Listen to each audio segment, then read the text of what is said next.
السلام علیکم۔ صرف بائی کہنے پر مجھے ایک قالین مفت مل گیا۔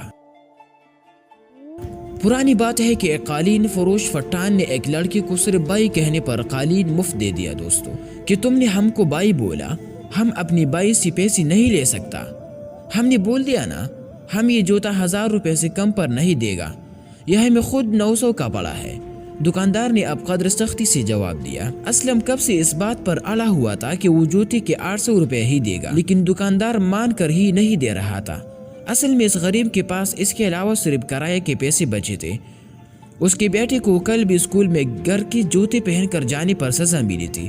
تم جا کر کسی اور سے 800 کا لے لو، ہم مر جائیں گا پر تمہیں جوتا نہیں دے گا۔ تم نے 200 روپے کے لیے ہمارا مغز خراب کر دیا۔ دکاندار بھی اب اسلم سے تنگ آ چکا تھا۔ ٹھیک ہے میرے بھائی، جیسے آپ کی مرضی، اسلم مایوسانہ لہجے میں بولا اور دکاندار سے نکلنے لگا۔ اسلم کے منہ سے یہ الفاظ نکلنے کی دیر تھی کہ دکاندار فوراً اٹھا اور جوتے شاپر میں ڈال کر اس کے ہاتھ میں پکڑا دی اور ساتھ ہی بولا، نکالو 700 روپے۔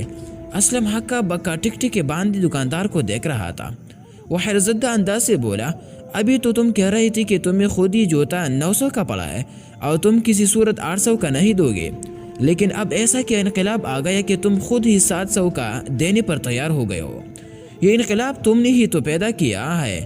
دکاندار بولا، میں نے؟ مگر کیسے؟ اسلم نے مزید حیرتزدہ ہو کر پوچھا۔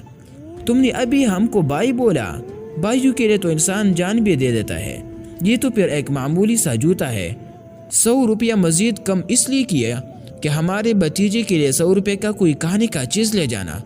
دکاندار نے جواب دیا، کیا تم نے میرے صرف بائی کہنے پر یہ جوتا مجھے 700 کا دے دیا؟ اسلم بے یقینی سے بولا، ہاں صرف بائی کہنے پر، دکاندار نے جواب دیا۔